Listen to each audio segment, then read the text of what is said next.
Hello అస్సలం వాలేకుమ్ అందరికీ. Andhra special కోడిగుడ్డు కర్రీని చూసేద్దాం రండి.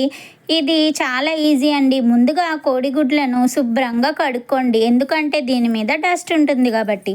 ఇప్పుడు స్టవ్ వెలిగించి ఇందులో కడాయి పెట్టుకోండి. ఇందులో కొద్దిగా కరివేపాకు, జీలకర్ర వేయండి. జీలకర్ర వేయడం వల్ల అరుగుదల బాగుంటుందండి, అందుకే అన్ని కూరల్లో జీలకర్రను వేస్తారు. ఇప్పుడు కొద్దిగా మగ్గిన తర్వాత ఇందులోనే ఉల్లిపాయలను కూడా వేసేయండి. ఉల్లిపాయలు వేసిన తర్వాత ఇందులో కొద్దిగా ఉప్పు వేసి బాగా కలపండి. ఉప్పు వేస్తే ఉల్లిపాయలు త్వరగా మగ్గుతాయండి. ఈ కర్రీ చేస్తున్నప్పుడు గ్యాస్ అయిపోయిందండి. సరేలే, ఎలాగో వీడియో స్టార్ట్ చేశాను కదా అని రైస్ కుక్కర్లోనే వండేస్తున్నానండి. అవునండి, రైస్ కుక్కర్లో కూడా కర్రీస్ చాలా టేస్ట్గా ఉంటాయండి. ఒకసారి ట్రై చేయండి. ఇందులోనే అల్లం ఎల్లిగడ్డ పేస్ట్ వేసి కొద్దిగా మగ్గనివ్వండి. ఈ కోడిగుడ్లను చిన్నవారి నుండి పెద్దవారి వరకు ఇష్టంగా తింటారు కదండి. అలాగే ఇందులో ప్రోటీన్ కూడా ఎక్కువ ఉంటుంది కాబట్టి అందరూ ఇష్టంగా తింటారండి. అలాగే కొద్దిగా ఉల్లిపాయలు మగ్గిన తర్వాత ఒకసారి బాగా కలుపుకోండి. ఒక్కొక్కళ్ళు ఒక్కొక్క స్టైల్లో చేస్తారు కదండి. నేనైతే ఇలాగే చేస్తానండి.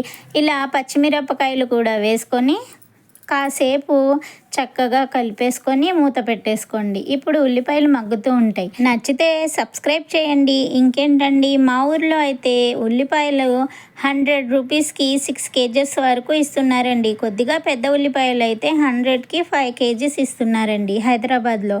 మరి మీ దగ్గర ఎలా ఇస్తున్నారండి? కామెంట్ చేయండి. అలాగే ఒక టమాటా కూడా కట్ చేసి వేసుకోండి. టమాటా వేయడం వల్ల గ్రేవీ వస్తుంది, అలాగే టేస్ట్ కూడా బాగుంటుందండి.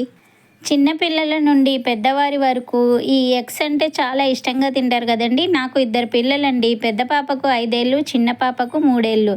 వీళ్ళకి కోడిగుడ్లు అంటే చాలా ఇష్టం అండి. ఎలా చేసినా తింటారన్నమాట. చికెన్ తక్కువే తింటారు కానీ ఎగ్స్, కూరగాయలు ఎక్కువగానే తింటామండి. చూడండి, ఇలా ఉప్పు వేసుకుని ఇందులోనే కారం కూడా వేసుకోండి. వేసిన తర్వాత బాగా కలుపుకోండి. బేసిక్గా మాది నర్సాపురం అండి, ఆంధ్ర. మా నర్సాపురంలోనే గోదావరి ఉంటుందండి. చాలా బాగుంటుంది మా ఊరి గోదావరి. నాకు పెళ్ళయ్యాక నేను హైదరాబాద్ వచ్చేసానండి, ఎందుకంటే మా వారిది హైదరాబాద్ కాబట్టి. చూడండి, ఇలా మగ్గినప్పుడు కొద్దిగా వాటర్ వేసుకోండి, అంటే 1/2 గ్లాస్ అన్నమాట. ఇలా ఎగ్స్ని పగలగొట్టి వేసుకోండి. ఈ కర్రీ అంటే మా అమ్మకు చాలా ఇష్టమండి. ఎంత బాగుంది చూసారా. దీన్ని స్పూన్తో కలపకూడదండి, ఇలాగే ఉంచేయాలి. టేస్ట్లో మాత్రం చాలా బాగుంటుందండి. చూడండి ఎంత చక్కగా ఉడుకుతుందో. ఇలా ఒక గరిటెను తీసుకుని చక్కగా వేరు చేయండి. అటు ఇటు తిప్పకూడదండి. చూడండి, ఇలా చక్కగా చేయాలన్నమాట. అంతేనండి, చాలా ఈజీ. అందరూ ఇష్టంగా తింటారండి. నచ్చితే సబ్స్క్రైబ్ చేయండి. ఇది టేస్ట్లో చాలా బాగుంటుంది. మా వారికి చాలా ఇష్టం అండి.